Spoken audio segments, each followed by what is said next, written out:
hoje eu tirei o dia para aprontar uma coisa com você, sério. Então vamos aprontar.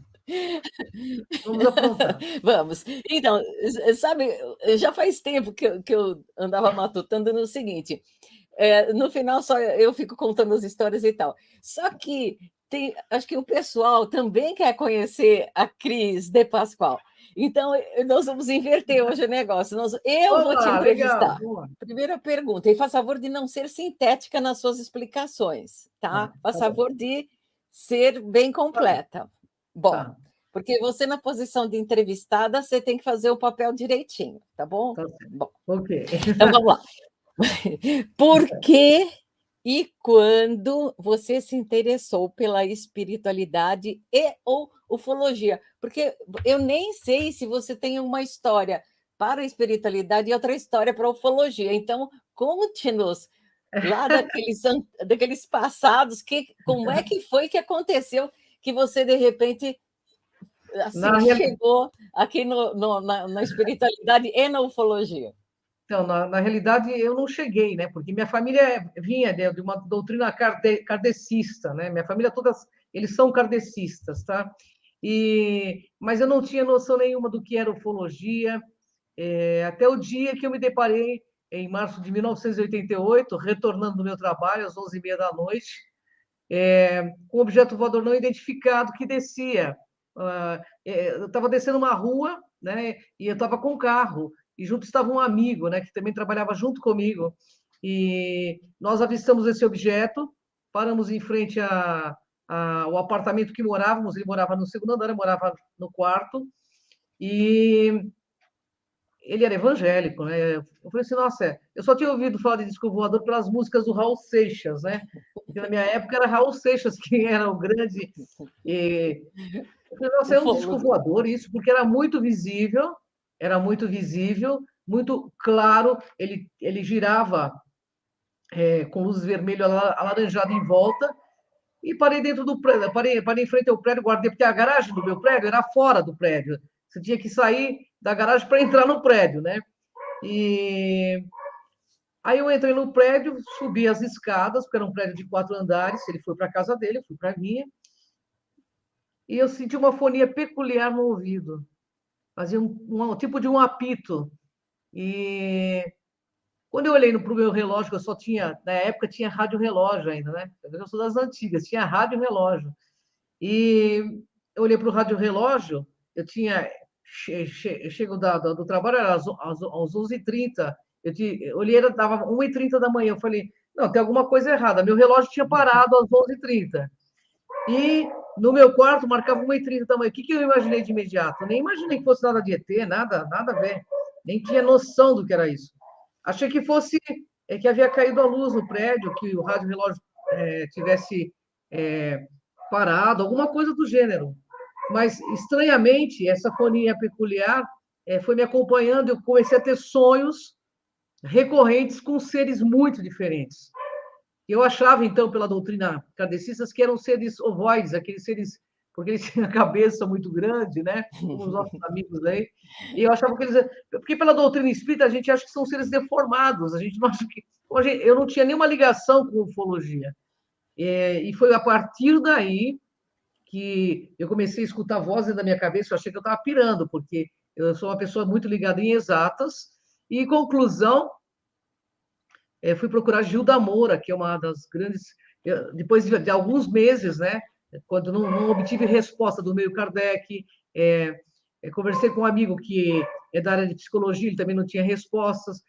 Aí eu fui procurar a doutora Gilda, que mexia com regressão. E expliquei para ela, através da revista UFO, né, que eu tinha acesso, comprava a revista UFO, eu comecei a ler a partir disso também. Uma amiga minha falou, lê a revista UFO, tem uma tal de Gilda Moura, né? Que Gilda Moura, hoje ela tem defesa de tese, ela é uma psicóloga bastante conhecida no meio ufológico. É. E aí eu consegui o telefone da doutora Gilda Moura, que morava em Ipanema. Aí que eu fui saber, de fato, porque eu não tinha noção, de verdade, que eu estava envolvida com o assunto de ufologia. Ah, sim. Agora, espera, até conta para o pessoal, se eu não me engano, você é formada em matemática, é isso? Na verdade, eu fiz uma parte de administração de empresas, né? Depois eu não me identifiquei. Eu precisava de um diploma na minha época, porque eu trabalhava, eu queria ter. E a faculdade mais barata era essa, né? Que não serviria para você fazer dar aula, né? Então era exatamente isso, entendeu? Só que nunca trabalhei depois com isso. Foi só naquele momento que eu precisava, porque eu já trabalhava com contabilidade. Depois trabalhei em sindicato, para quem não sabe, também trabalhei em sindicato. Conheci muito profundamente o meio político e mas isso não veio ao caso agora. Mas, enfim, foi mais ou menos essa trajetória, entendeu, Soninha? Depois que eu fiz psicanálise, eu ganhei o curso do Dr. Norberto Kepp, que ele é presidente do Instituto Internacional de Psicanálise, justamente por essa história toda que me envolveu em contato com seres de outros ordens, entendeu? Agora, peraí, Minha deixa eu paixão ver é se eu entendi. psicanálise, né? Você sabe que minha paixão é psicanálise, né? Ah, sim, outra paixão, né? Sim, sim, Então, mas peraí, deixa eu ver se eu entendi. Você chegou às 11h30 em casa, mas quando você olhou, eram 1h30, vamos dizer. Então, sim. onde que você esteve nesse interim? Então, na verdade, Qual é a sua o que interpretação? me levou a procurar centros espíritas, psicólogos?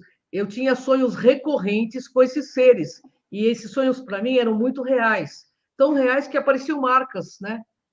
Teve uma noite, por exemplo, que eu sonhei que eu estava na nave com um ser, e aí eu comecei a desconfiar que eu estava tendo alguma coisa errada comigo, mas eu não entendia nada sobre o meio ufológico.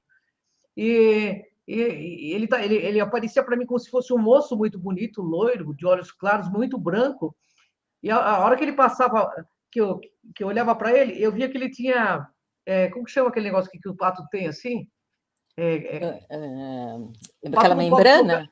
membrana no meio dos dedos. E aí, quando eu vi a mão dele em cima do painel, porque a nave, ele falava para mim, a minha nave, ela é dirigida pelo pensamento. Ele me explicava Ah, isso naquela época, pelo pensamento. E eu olhei a mão dele com aquelas membranas, eu assustei. E ele veio passar a mão no meu rosto para mim, eu acho assim, calma, né? Calma. E ele, sem querer, ele me arranhou. E no e dia ficou seguinte, arranhado?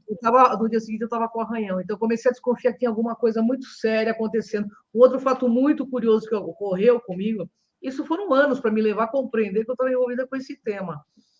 Um fato muito interessante que eu vi uma luz vermelha alaranjada no teto da minha casa. Aconteceram vários fenômenos bastante interessantes. E eu achei. Bom, eu morava no quarto andar. E quando você não tem conhecimento, eu pensei assim: tem algum carro dando ré lá na rua. Aí eu lembrei que eu estava no quarto andar, entendeu? Como que podia estar aquela luz vermelha alaranjada dentro da minha casa? É, Realmente. mas eu via eles assim, quando eu estava entre. Eu não precisava. A vigília e o sono, sabe? É como se houvesse um desacoplamento e eu via eles à minha volta. E um dia eu perguntei, porque eu tinha raiva, eu tinha medo, tinha tanto medo que eu ia para casa da minha mãe, dormia no quarto dela, na cama dela, abraçado com ela. Eu tinha muito medo no começo. É, foi uma coisa. Eu tive que fazer tratamento, eu desenvolvi síndrome do pânico na época. Foi muito louco, entendeu? E até o dia que eles me falaram que você não precisa ter medo da gente, nós somos amigos. E eu falei para ele assim, um deles dizia que era de Sirius. Um deles dizia que se chamava Zycor, de Sirius. É um cabeçudo desses aí que aparece nas imagens. Cabeçudo é E, ótimo. e aí ele falou que eu já havia combinado isso com eles. Eu falava assim, porque eu não entendia o que eu havia combinado. Ele falou, existem coisas que você não vai entender nesse momento, mais para frente você vai entender. E Muito. aí, o que eu quis buscar? Eu quis buscar uma prova científica. E qual foi a forma? Quando eu vi falar de transcomunicação através da Elcido Bugras, que era da revista Planeta, de uma reportagem de Sônia Rinaldi, falei, gente, eu preciso saber se isso é coisa da minha cabeça, porque, embora para mim fosse muito real, eu tinha medo de estar pirando, sabe? Ah, Eu tinha imagino. medo, porque, assim, veja Claro. bem, tinha aquele matemático famoso que já tinha, que via coisas, etc e tal, e ele era um psicótico. Aí fui buscar um amigo, falou, vai num psiquiatra.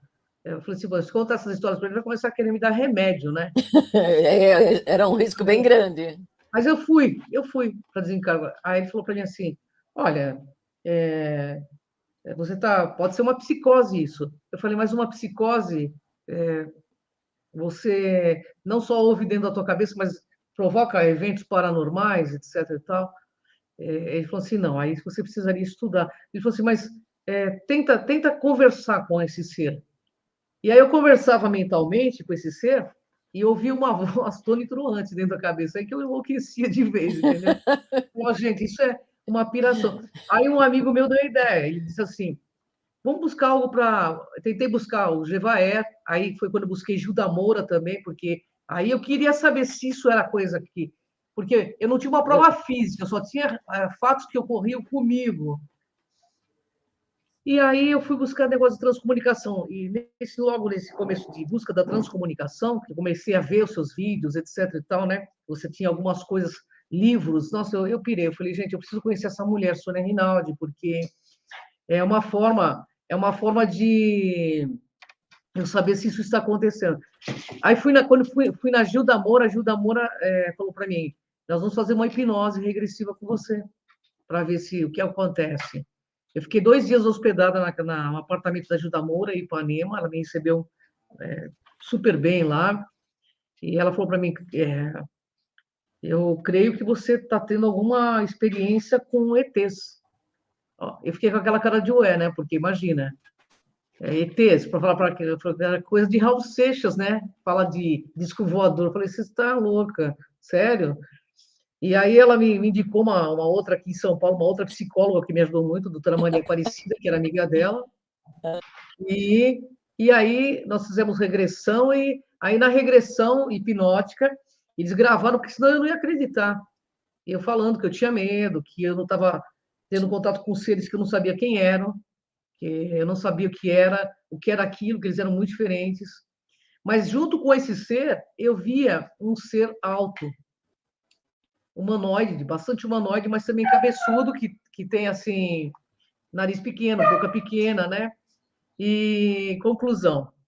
Aí ela falou para mim, Cris, você tem que aceitar. Eu falei, então eu tenho que começar a pesquisar transcomunicação.